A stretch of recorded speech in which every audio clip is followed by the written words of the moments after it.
Hello everyone, welcome back to channel. This video will demonstrate how to delete any project from Vercel.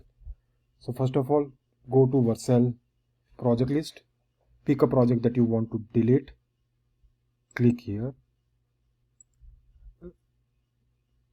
then click on the setting.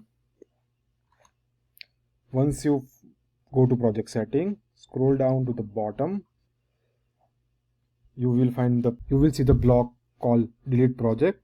Click on the delete project and type the project name. So you can just copy this and paste it, and also type delete my project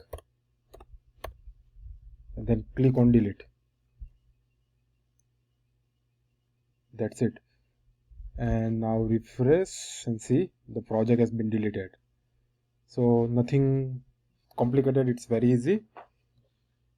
If you like this video, feel free to share and subscribe, or check out other video on Vercel, GitHub and all other different tools. Thank you.